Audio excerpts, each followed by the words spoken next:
Olá, cursista! Seja novamente muito bem-vindo.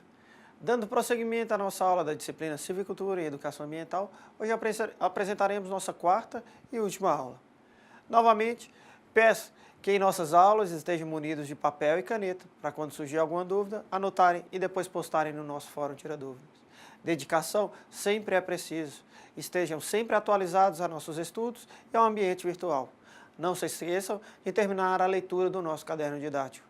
Ajudará na construção do conhecimento e no desenvolvimento das atividades propostas. Bora lá então? Como estamos trabalhando em um curso de formação de técnico em agropecuária, devemos dar atenção aos problemas que encontramos no nosso meio rural, local que será objeto do nosso trabalho. Como já discutimos anteriormente, o grande crescimento da população mundial e os modelos de desenvolvimento adotados e que visam a uma grande produção de alimentos e a maximização do lucro está sendo colocados em xeque. Hoje, observamos uma grande preocupação com a conservação dos recursos naturais, com a sociedade se familiarizando com os produtos orgânicos e com a certificação ambiental. Aliado ao fato de que as atividades não conservacionistas desenvolvidas no nosso processo de agricultura tradicional têm imposto alto custo aos produtores rurais para que esses consigam manter suas propriedades produtivas, sem falar também nas penalizações que estão sofrendo pelo descumprimento da legislação ambiental. Por isso tudo, vamos discutir aqui os principais problemas ambientais do meio rural e o mais importante, discutir alternativas para esses problemas. Vamos discutir um pouco sobre o uso de fertilizantes, agrotóxicos e transgênicos. O uso de agrotóxicos e fertilizantes já é a segunda causa de contaminação da água no Brasil. Só perde para o despejo de esgoto domésticos. Segundo os dados do SINDAG, que é o Sindicato Nacional da Indústria de Produtos para a Defesa Agrícola, o Brasil consumiu em 2008 365 mil toneladas de agrotóxicos, movimentando 4 bilhões de dólares. Pasmem. Ao se comprar uma fruta como a maçã, por exemplo, é impossível detectar o banho de dezenas de pesticidas que ela recebeu. A intensa utilização de produtos químicos na produção de alimentos afeta o ar, o solo, água, animais e pessoas. Os agrotóxicos podem promover a intoxicação progressiva dos consumidores e afetar a saúde de trabalhadores do campo que muitas vezes não estão preparados para lidar com esses agentes tóxicos. Na produção agrícola, podemos optar por uma agricultura orgânica, que vem crescendo muito atualmente, principalmente pela mudança do hábito de muitos consumidores à procura de produtos mais saudáveis. Nesse sistema de produção, o agricultor utiliza fertilizantes e defensivos de origem orgânica, realiza um manejo de cultura para o controle natural de pragas e doenças, visando a produção sem a utilização de produtos químicos. Esse sistema de produção permite obter um preço melhor para os produtos obtidos, principalmente quando o destino final for a exportação. Hoje temos exemplo dos cafés e açúcares orgânicos. Para isso, é necessária uma certificação da produção para que o consumidor tenha garantia do que esteja adquirindo. Mas, na maioria dos casos, o nosso sistema de produção agrícola é realizado de forma convencional, com a utilização de fertilizantes químicos e agrotóxicos. Felizmente, existem ações que podemos tomar visando a redução dos impactos desses produtos sobre as pessoas e o meio ambiente. Na questão do uso de fertilizantes químicos, que além do potencial de poluição do solo, dos recursos hídricos, gera um custo de produção maior para os produtores rurais. A sua utilização deve ser minimizada através do uso de técnicas disponíveis. Vamos lá. O cálculo da aplicação correta através da realização da análise de solo. A tomada de decisão de adubar e o quanto e como adubar deve ser sempre com referência à situação local, através da interpretação da análise de solo. Realizar o manejo da terra através da rotação de culturas, pousio e adubação verde.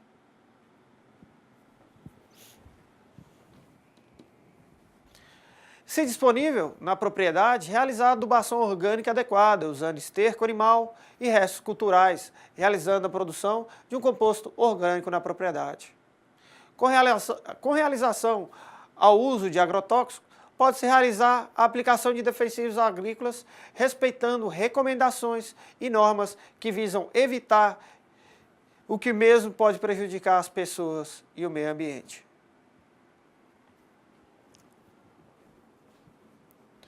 Só utilize agrotóxicos com recomendação técnica, devendo a sua aquisição ser realizada com receituário agronômico em revendas credenciadas. Evite produtos piratas, onde não se tem garantia de qualidade.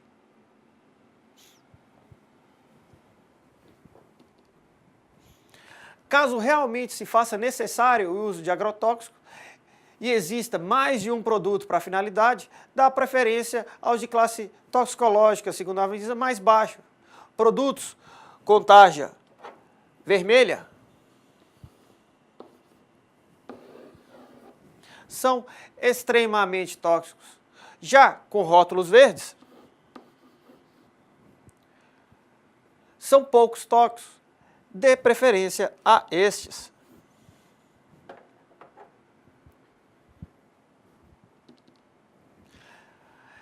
Realize o transporte dos agrotóxicos em veículo apropriado, caminhonete ou caminhões, com os produtos isolados de pessoas, animais, alimentos, rações e medicamentos. Armazene o produto em local adequado, separado de residências e outras instalações rurais. Use equipamentos de proteção individual, o EPI, para os trabalhadores que forem manusear o produto, preparo da cauda e aplicação, utilizando os equipamentos apropriados para a aplicação do mesmo, como os pulverizadores com os bicos corretos. Realize os procedimentos legais da tríplice lavagem, inutilização e acondicionamento para a devolução das embalagens usadas nos postos de recebimento autorizados. Nunca utilize embalagens vazias de agrotóxicos para outros fins. Verifique os vazamentos nos equipamentos de aplicação, realizando a sua manutenção para evitar a contaminação do ambiente. Consulte a bula do produto e o receituário agronômico para saber o período de carência do produto e planejar as aplicações antes da colheita, evitando a contaminação do alimento colhido. Mantenha a higiene pessoal, lavando as mãos e o rosto antes de comer, beber ou fumar. Assim como no final do dia de trabalho, lave separadamente as roupas usadas na aplicação.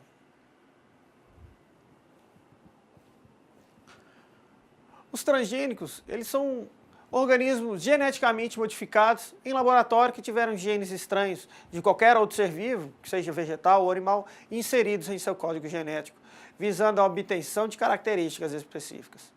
Por exemplo, uma semente é modificada para ter tolerância ou resistência a um herbicida. Então a empresa de biotecnologia vende a semente patenteada e vende o agrotóxico também. Acredita-se que os transgênicos podem causar alergias alimentares e diminuir ou anular o efeito de antibióticos no organismo, entre outras consequências, desconhecidas para a saúde humana a longo prazo. A resistência a agrotóxicos pode levar ao aumento das doses de pesticidas aplicados nas plantações. O Greenpeace se opõe ao uso de transgênicos na alimentação humana e animal.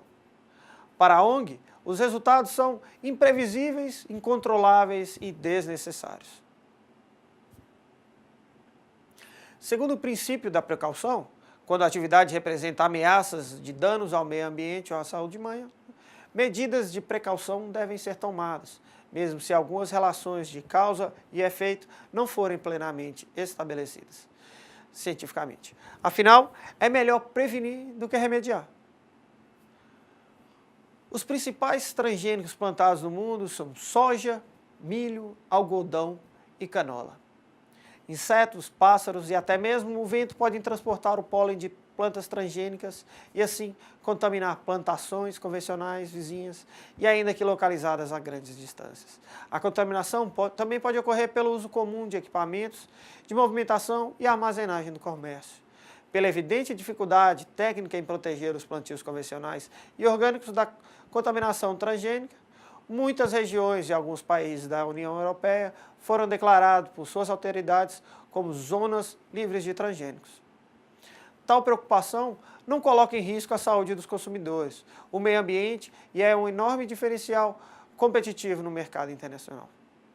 Os alimentos transgênicos comercializado, como grãos, óleos, leites e carne de animais alimentados com transgênicos, devem ser devidamente rotulados para garantir o direito de escolha do consumidor.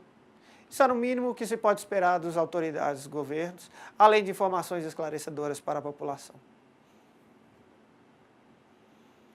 O próximo passo é falarmos sobre outro problema, a conservação do solo e da água.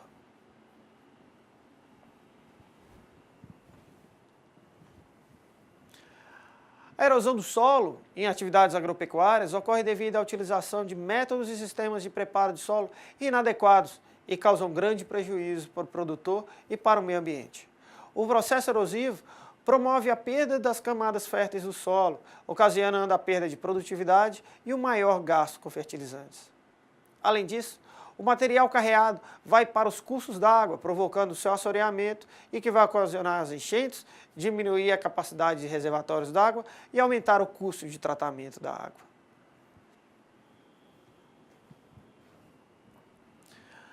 Para evitar os problemas com a erosão do solo, devemos seguir práticas conservacionistas, onde podemos recomendar o uso correto do solo na propriedade, respeitando as áreas de preservação e declividade elevada, para realizar uma adequada distribuição das atividades na propriedade.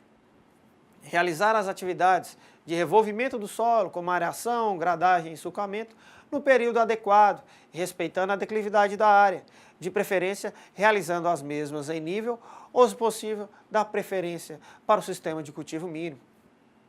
Construir curvas de nível e terraço, cordão de contorno em terrenos de maior declividade, além de preservar as formações florestais de topos de morro, margens de rios e das nascentes. As atividades de pecuária em grande escala, seja pecuária, suinocultura e avicultura, principalmente no sistema intensivo de confinamento, os fatores relacionados ao acúmulo de dejetos, geração de resíduos líquidos com altas concentrações de carga orgânica e a possibilidade da proliferação de moscas e mosquitos podem causar a poluição direta desse local, com consequência em toda a área de influência indireta e afetando a qualidade ambiental e principalmente pela possibilidade de contaminação dos recursos hídricos. Deve-se considerar que o excremento animal contém o metano, que possui um lado negativo quando vai direto para o ar, sem passar por processo de combustão, pois ele é um dos gases causadores do efeito estufa, ou seja, sua presença na atmosfera afeta a temperatura e o clima. A mitigação das emissões de metano proveniente dos resíduos animais pode ser obtida com processos de recuperação de energia através de digestores anaeróbicos, conhecidos como os biodigestores. Os biodigestores controlam a emissão do metano e outros gases, pois o processo se desenvolve em um meio fechado e com recuperação de gases. Assim, mecanismos poderiam ser estudados quanto à implantação de projetos de aproveitamento do metano como fonte de energia e propriedades rurais que operam como sistema de confinamento. No caso de suínos, esforços vêm sendo observados no intuito de controlar a descarga de efluentes nos corpos d'água, que constitui hoje um dos maiores problemas ambientais nos estados produtores, como Santa Catarina. E através da implantação em médio prazo de esterqueiras e bioesterqueiras para a redução de metano emitido para a atmosfera, está sendo implantado os biodigestores, onde o gás metano produzido é queimado ou aproveitado para a produção de energia elétrica, sendo utilizado na propriedade ou vendido para a concessionária de energia elétrica. Essa queima ou utilização do metano por parte dos produtores de sistemas de confinamento está rendendo lucro para os produtores, através das vendas dos créditos de carbono e pela não emissão deste gás na atmosfera. A ocupação indiscriminada e a necessidade da abertura de novas frentes de trabalho causaram uma grande devastação dos nossos recursos vegetais nativos, nossas florestas, o que levou ao poder público a criar mecanismos que visam a conservação desses recursos, como leis, decretos, portarias, normas, assuntos discutidos na nossa aula anterior. O produtor rural deve ter consciência e conhecimento para a preservação da flora e da fauna, e vai contribuir muito para a sua vida, pois favorecem a capacidade de absorção de água da chuva e criam uma barreira natural que diminui a velocidade da água na superfície e contribui para a prevenção de enchentes. Controla também a erosão, o que evita a perda de solo, a contaminação de rios com resíduos químicos e orgânicos e seu assoreamento. Armazenam água no solo para períodos de seca e realizam a reciclagem de nutrientes do solo.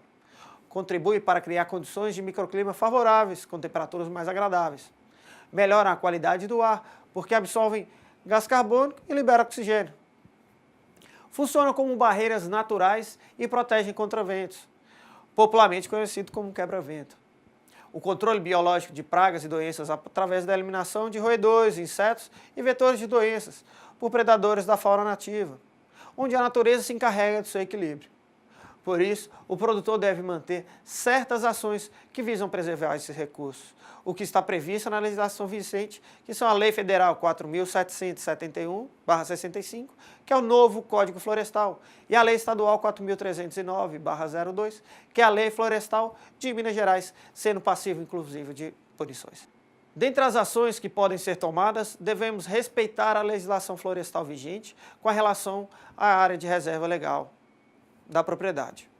Respeitar a legislação florestal vigente com relação à área de preservação permanente, que são as PPs.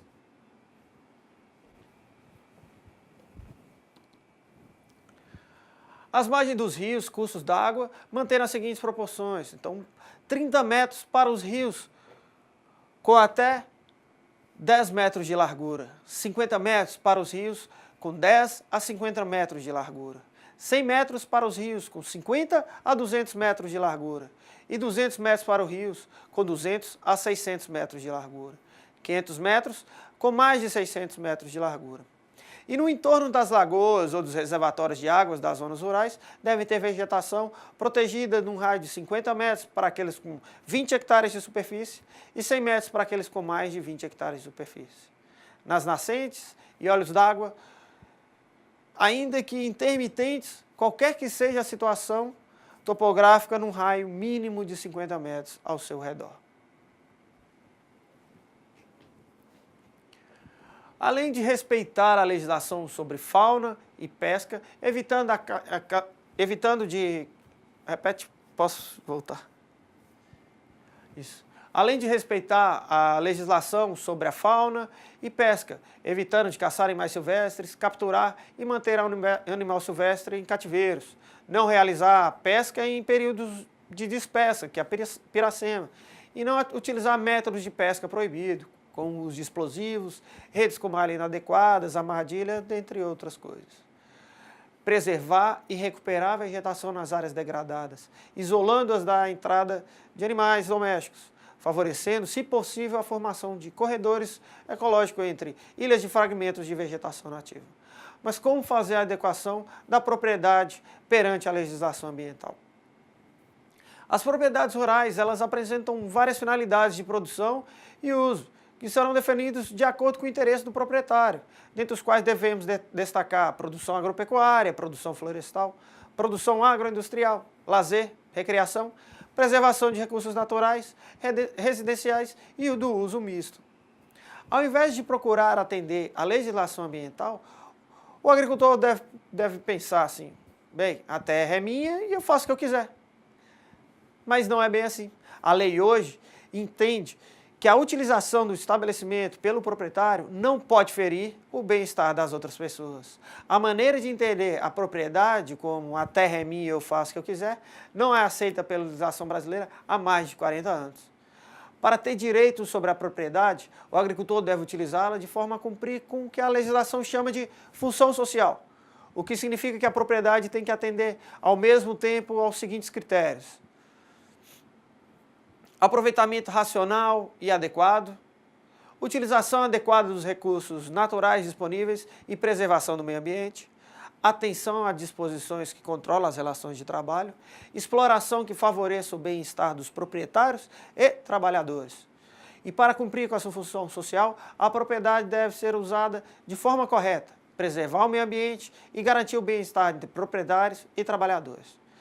Elas devem seguir as regras ambientais, legislação federal, estadual, municipal, a fim de evitar as penalizações previstas na legislação. Os principais itens que se necessita atenção dos proprietários rurais estão bem descritos no nosso caderno didático.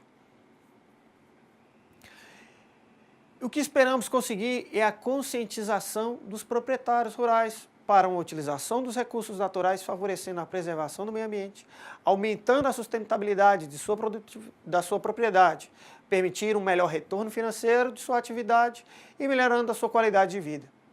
Para isso, o processo de conscientização ambiental dessas pessoas é de grande importância, o que só será obtido através da educação ambiental das pessoas do meio rural, seja adultos, jovens, crianças, educadores, entre outras pessoas. Cabendo a nós, profissionais da área de ciências agrárias, uma grande participação nesse processo, pois através do nosso conhecimento técnico podemos propor, sugerir, divulgar e ensinar métodos corretos de utilização da terra, visando uma produção sustentada.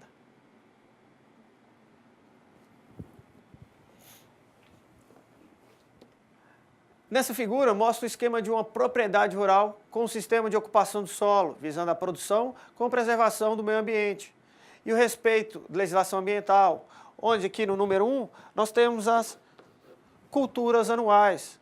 2, preservação permanente em um curso d'água. 3, área com pastagem. 4, cultura permanente, no caso de floresta plantada. No 5, área de preservação permanente, devido a ser topo de morro. No 6, é uma reserva legal.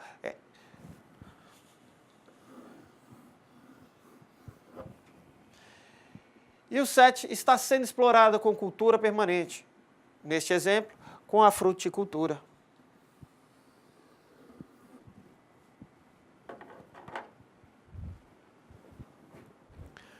Essa figura que vimos é muito interessante, pois podemos perceber que o produtor está produzindo, mas ao mesmo tempo preservando. E diante de tudo que foi exposto nas nossas aulas, percebemos que a preservação só trará benefícios ao produtor. E é engraçado que isso custa muito por aí, que a legislação está contra o produtor. Será mesmo? Então, chegamos ao ponto onde passamos os nossos conhecimentos adiante. A extensão ambiental é o segmento da educação ambiental que atua no sentido de difundir informações sobre preservação e recuperação do meio ambiente e na adaptação de técnicas, leis e normas de controle de atividades potencialmente poluidoras. A extensão ambiental procura levar conhecimento e experiências acumuladas nos organismos de pesquisa, de controle e de promoção ambiental para os diversos setores econômicos, sociais, como forma de disseminar metodologias e técnicas ambientalmente limpas e socialmente justas. O público preferencial da extensão ambiental envolve prefeituras, câmaras municipais, conselhos, secretarias municipais e de meio ambiente, organizações não governamentais e empresas. O objetivo central da extensão ambiental é o de apoiar os municípios e os demais organismos que atuam em nível regional a capacitar-se e estruturarem-se para poderem efetivamente contribuir no processo de gerenciamento, controle e fiscalização das atividades potencialmente poluidoras do meio ambiente e no nível local. Esse conceito se insere dentro da proposta de democratização, descentralização e divisão de responsabilidades entre a União, Estado e o município no processo de controle e preservação ambiental. O profissional de agropecuária, nós, podemos exercer um papel muito grande de extensão ambiental. Nos municípios com base agrícola, trabalhando em ações a serem articuladas através dos órgãos ambientais e de extensão rural na conscientização das famílias, do meio rural, sobre os problemas ambientais e a contribuição que eles podem dar à preservação do meio ambiente e, consequentemente, melhorar a sua qualidade de vida. Essas atividades de extensão podem ser realizadas através de cursos de capacitação, dias de campo, palestras, demonstrações, exposições, feiras, visitas ou simples orientações. Ou seja, atividades cotidianas do profissional que atua com a extensão rural. No nosso caderno didático tem várias dicas para atividades de extensão. Uma delas é a educação ambiental em áreas rurais. E a atividade se chama Brincando de Repórter. Lá, pede que vocês proponham às pessoas a entrevista... Posso voltar? Lá pede que vocês proponham às pessoas a entrevistarem uma ou duas pessoas mais velhas e fazer uma lista de perguntas obrigatórias. Aproveitando, deixe aqui essas perguntas, mas não precisam me responder, só para refletir. Vamos lá? Como eram os rios da região antigamente? Quais os principais peixes que existiam? Pescava-se mais do que hoje? Quais animais existiam nas matas? Hoje tem mais ou menos animais, por quê? O que se plantava há 10 anos? A terra hoje é tão boa e fértil como antigamente? Bem, a ideia é fazer pensar. E quem sabe, repensar sobre como estamos vivendo. Plantar uma sementinha. E frutos com certeza virão. Chegamos ao fim da nossa disciplina. Mas o nosso fórum Tira Dúvida e o fórum relacionado a esta aula estão lá para que possamos discutir e esclarecer um pouco mais sobre o assunto. Desejo um futuro brilhante a vocês, como técnicos agrícolas e cidadãos. Um grande abraço e estamos sempre à disposição.